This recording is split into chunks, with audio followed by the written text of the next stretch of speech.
Unity, unity, unity. Community, community, community. Family, family, family. Love, love, love, love, love. Peace, peace, peace, peace, peace. Unity, unity, unity, unity, unity. Community, community, community, community, community. Family, family, family, family, family. Peace, peace, peace, peace, peace, peace, peace, peace, peace. Love, love, love, love, love, love, love, love. Unity, unity, unity, unity, unity, unity, unity, unity, unity. Community, community, community, community, community, community, community, community. Family, family, family, family, family, family, family, family. Today, I'll be coming from the book The Alchemist.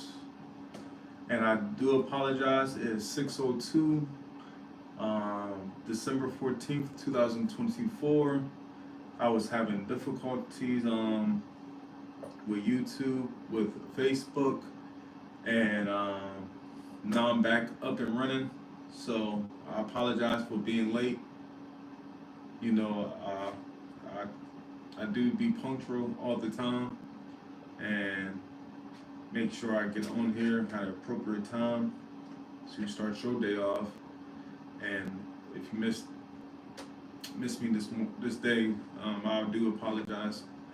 But now I'm gonna get into the reading, The Alchemist,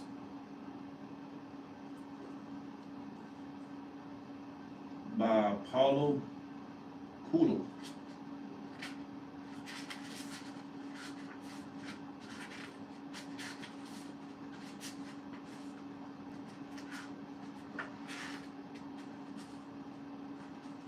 Let me see what the first chapter is.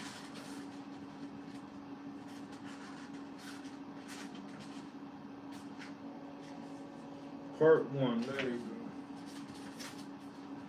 The boy name was Santiago. Dusk was falling as the boy arrived with his herd at the abandoned church. The roof had fallen in long ago. An enormous sycamore had grown on a spot where the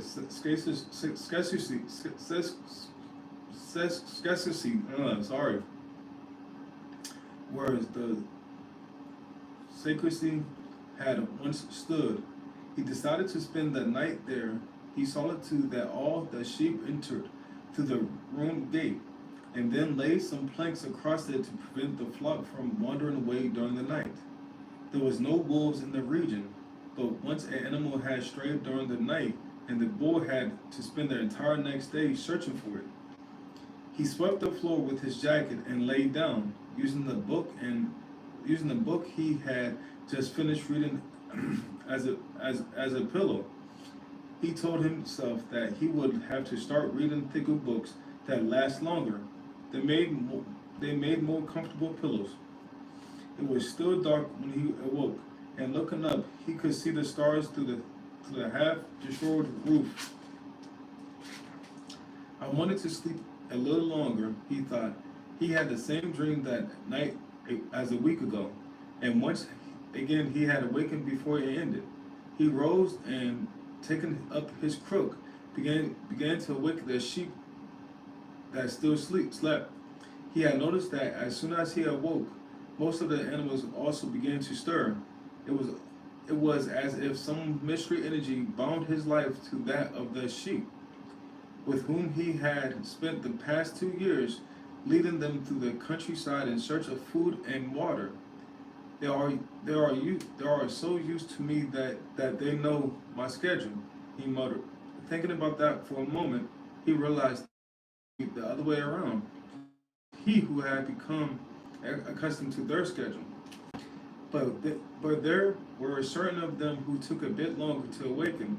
The boy prodded them one by one with his crook. calling each by name. He had always believed that the sheep were able to understand what he said. So there were times when he read them parts of his books that he made an impression on them, or when he would tell them of the loneliness or happiness of a shepherd in the fields. Sometimes he would comment to them on the things he had seen in the villages they passed. But for the past few days, he had spoken to them about only one thing. Merchant who lived in the village they would reach in about 4 days. He had been to the village only once the year before. The merchant was proprietor of a dry goods shop, and he always demanded that sheep be sheared in his presence, so that he would not be cheated. A friend told a friend told a friend had told the boy about the shop, and he had taken his sheep there. I need to sell some wool, the boy told the merchant. The shop was busy. The man asked the shepherd to wait until the afternoon. So the boy sat on the steps of the shop and took a book from his bag. I didn't know shepherds knew how to read, said a girl's voice behind him. The girl was a typical of the region of Andaln, Andalsia, Andalsia, with flowing black hair and eyes which vaguely recalled the Moorish conquerors. Well, usually I learned more from the sheep than from books, he answered.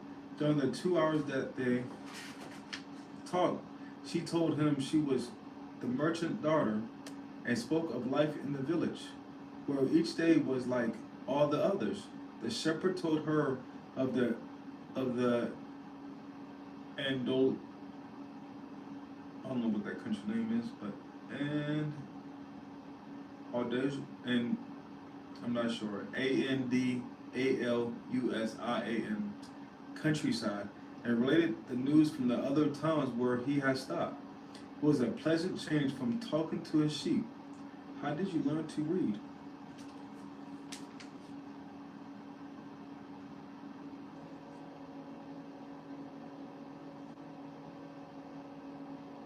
The girl asked at one point, like everybody learns, he said, in school.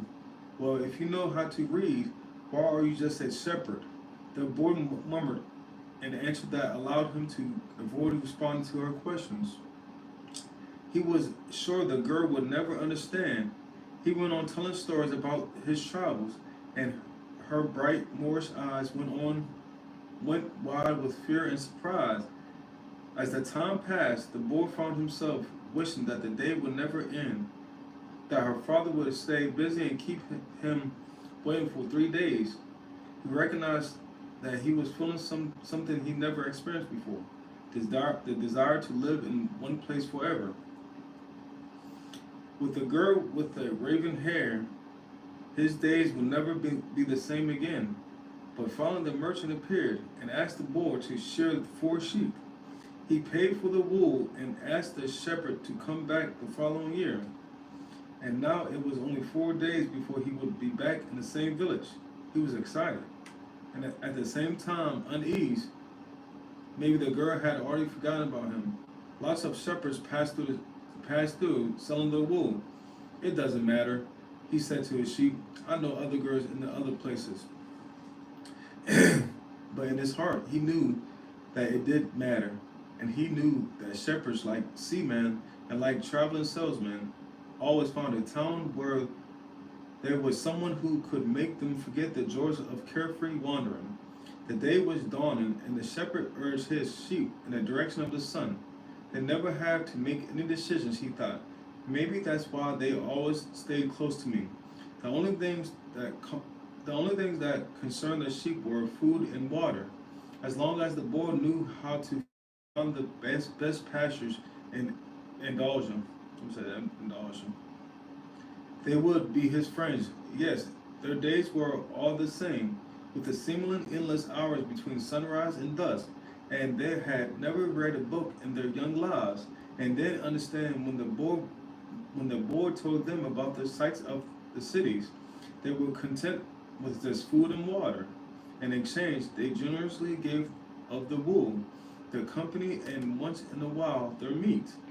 If I become a monster today and decide to kill them one by one, they would become aware of most they become aware only after most of the flock have been slaughtered, thought the board. They trust me, and they have forgotten how to rely on their own instincts, because I had them to nourishment.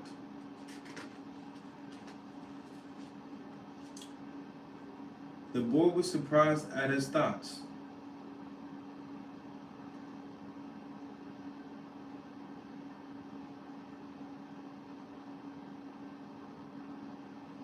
The boy was surprised at his thoughts. Maybe the church with the sycamore grown from within had been haunted. It had caused him to have the same dream for a second time, and it was causing him to feel anger toward the faithful companions. He drank a bit from the wine that remained from his dinner of the night before, and he gathered his jacket closer to his body. He knew that a few hours from now, with the sun at its zenith, the heat would be so great that he would not be able to lead his flock across the fields.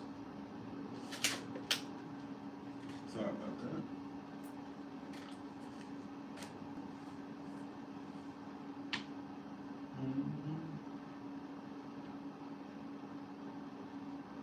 It was the time of day when all of Spain slept during the summer. The heat lasted into nightfall, and all the time he had to carry his jacket. But when he had thought to complain about the burden of its weight, he remembered that because he had the jacket, he had withstood the cold of the dawn. We have to prepare for the change, he thought, and he was grateful for the jacket weight and warmth. The jacket had a purpose, and so did the boy. His purpose in life was to travel, and after 2 years of walking in the unknown terrain, he knew all the cities of the region. He was planning on visiting to explain to the girl how it was the simple shepherd knew how to read, that he had attended a seminary until he was 16. His parents had wanted him to become a priest, and thereby a source of pride for a simple farm family. They worked hard just to have food and water, just like the sheep. He had studied Latin, Spanish, and theology, but ever since he had been a child, he wanted to know the world he wanted to know the world, and this was much more important to him than knowing God and learning about man's sins. One afternoon, on a visit to his family, he had summoned up the courage to tell his father that he didn't want to become a priest, that he wanted to travel. People from all over the world have passed through this village, son, said his father. They have come in search of new things, but when they leave, they are basically the same people they were when they arrived.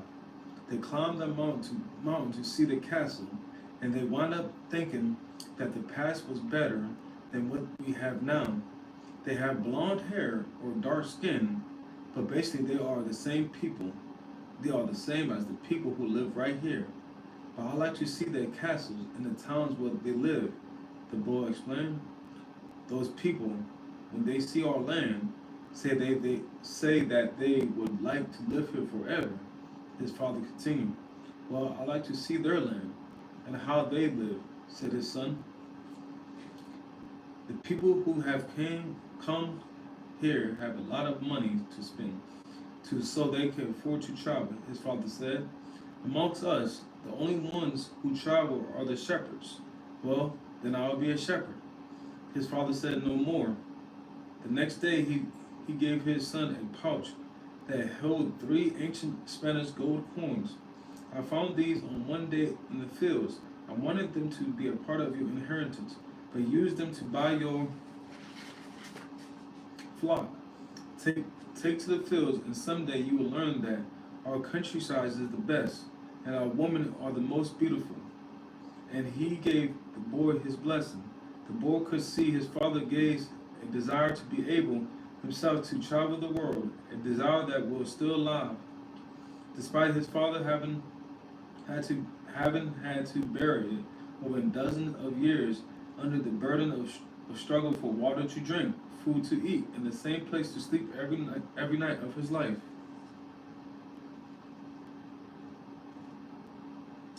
The horizon was tinged with red, and suddenly the sun appeared. The boy thought back to the conversation with his father and felt happy. He had already seen many castles and met many women, but none the equal of the one who awaited him 7 days hence. He owned a jacket, a book that could trade for another, and a flock of sheep. But when most important, he was able every day to live out his dream. If he were to tire of the if he was to tire of the indulgence fields, he could sell his sheep and go to sea. By the time he had enough of the sea, he would already have enough. He already had he already he would already have known other cities, other women, and other chances to be happy. I couldn't have found God in the seminary, he thought as he looked at the sunrise. You can stop right here. Make sure y'all drink your waters, your teas.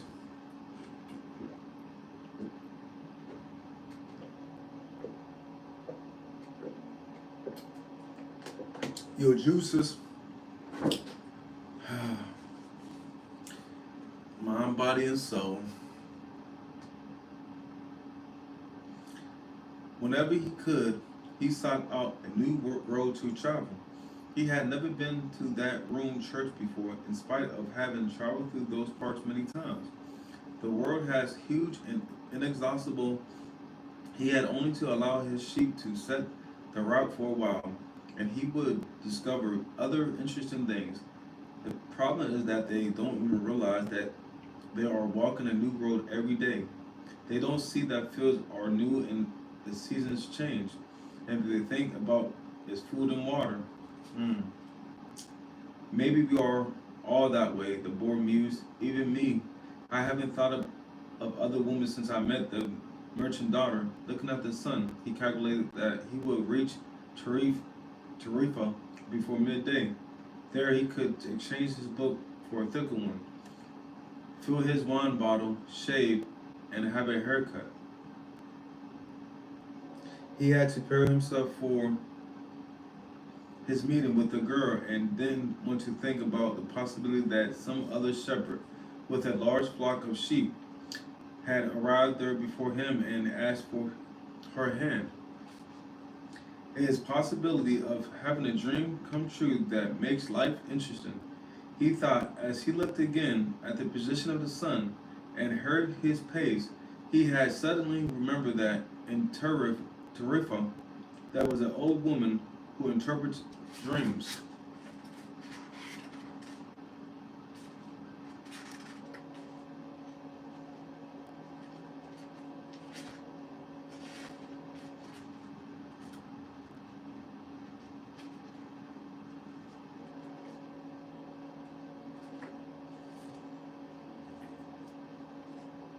The old woman led the boy to a room at the back of her house. It was separated from the living room by a curtain of colored beads. The room furnishing consists of a table, an image of the Sacred Heart of Jesus, and two chairs. The woman sat down and told him to be seated as well. Then she took both of his hands in hers and began quietly to pray. It sounded like a gypsy prayer. The boy had already had experience on the road with gypsies. They had also traveled, but they had no flocks of sheep. People said that gypsies spent their lives tricking others. It was also said that they had a pact with the devil, and that the kid kidnapping children and taking them away to the mysteries camps made them their slaves. As a child, the boy had always been frightened to death. He would have been captured by the gypsies, and this childhood fear returned when the old woman took his hands in hers. But she has the Sacred Heart of Jesus there. He thought, trying to reassure himself, he didn't want his hand to begin trembling, showing the old woman that he was fearful. He recited Our Father silently. Very interesting, said the woman. Never take her eyes from the boy's hands. And then she fell silent. The boy was becoming nervous. His hands began to tremble. and the woman sensed it. He quickly pulled his hands away. I didn't come here to have you read my poem, he said. Already regretting to have come, he thought for a moment that it would be better to pay her fee and leave without learning a thing, that he was giving too much importance to his recurrent dream. You came you came so that you could learn about your dreams, said the old woman, and dreams are the language of God. When he speaks in our language, I can interpret what he said. But if you speak in the language of the soul, it is only you who can understand. But but receive but whichever it is, I'm going to charge you for their consultation. Another trick, the bull thought, but he decided to take a chance. A shepherd always takes his chances with wolves and with drought, and that's what makes a shepherd life exciting. I have had the same dream twice.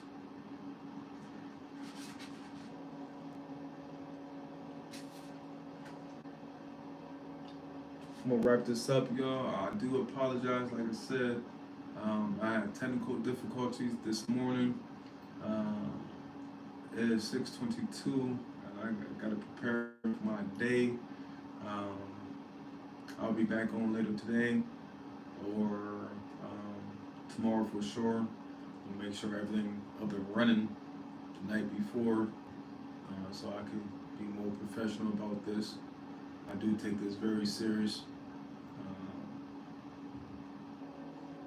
And so again, thank y'all for tapping in.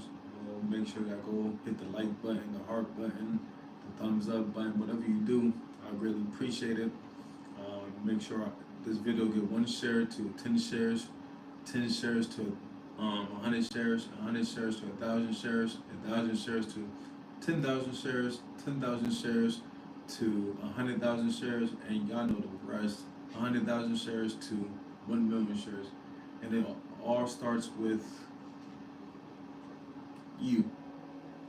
So go ahead and hit the subscribe button. Tru Hicks on YouTube. Also, go support my wife, Dion's Life, DIONNE apostrophe S. That's Dion's Life. Tru Hicks on YouTube. I got a few more minutes from there. We'll say peace now, and I'll catch y'all later.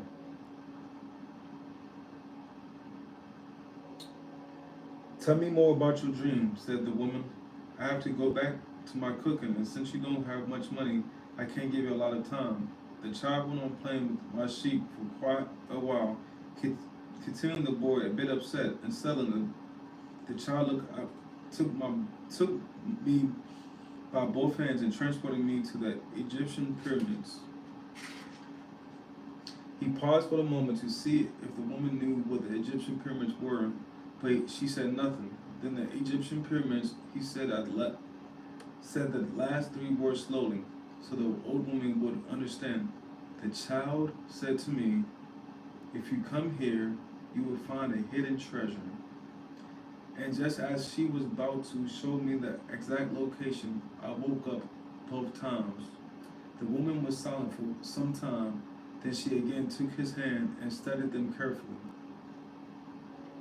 I'm not going to charge you anything now, she said, but I want 1/10 of the treasure if you find it. The boy laughed out of happiness. He was going to be able to save the little money he had because of the dream about hidden treasure. Well, interpret the dream, he said. First, swear to me, swear that you will give me 1/10 of your treasure in exchange for what I'm going to tell you. The shepherd swore that he would. The old woman asked him to swear again, like looking at the image of the Sacred Heart of Jesus.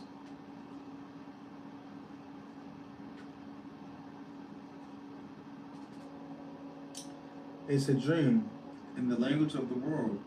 She said, I can't interpret it, but the interpretation is very difficult. That's why I feel and I deserve a part of what you find. And this is my interpretation. You must go to the pyramids in Egypt.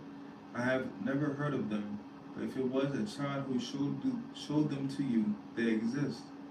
There you will find a treasure that will make you a rich man. The boy was surprised and then irritated. He didn't need to seek out the old woman for this, but then he remembered he wasn't going to have to pay anything. I didn't need to waste my time just for this, he said. I told you that your dream was a difficult one. It's the simple things in life that are the most extraordinary. Only wise men are able to understand them. Hmm. And since I am not wise, I have not I have heard I have had to learn other arts, such as the reading of poems. Well, I am going to get how am I going to get to Egypt? I only interpret dreams. I don't know how to turn them into reality. That's why I have to live off what my daughters provide me with. And what if I never get to Egypt and then I don't get paid? It wouldn't be the first time. It wouldn't be the first time. The woman told the board to leave, saying she had already wasted too much time with him. So the board was disappointed. He decided that he would never again believe in dreams. He remembered that he had a number of things he had to take care of. He went to the market for something to eat. He traded his book for he traded his book for one that was thicker, and he found a bench in the plaza where he could sample the new wine he had bought. The day was hot, and the wine was refreshing. The sheep were at the gates of the city in a stable that belonged to a friend. The boy knew a lot of people in the city that made traveling appeal to him. He always made the new friends, and he didn't need to spend all of his time with them. When someone sees the same people every day, as had happened with him at the seminary, they wind up becoming a part of the person's life, and then they want the person to change. If someone isn't what others want them to be, the others become angry. Wow. Everyone seems to have a clear idea of how other people should lead their lives, but none about his or her own. This is a good book. I just say thank you to my wife for recommending this book to me, The Alchemist, and this is a good read. So I gotta get going. I'll be back to tap in with y'all, inshallah. And again, thank y'all for supporting us. Until the next time, y'all. Peace, peace, peace. Oh yeah, drop some comments. Hit me up in my inbox if y'all want me to read anything. If y'all want to I can make shirts for y'all too. I guess I'm marketing my stuff now. It says "Believe You Can," good vibes, all custom made by you. So if y'all want something custom made, I can do that as well. So until next time, again, y'all, peace. Okay. Boop.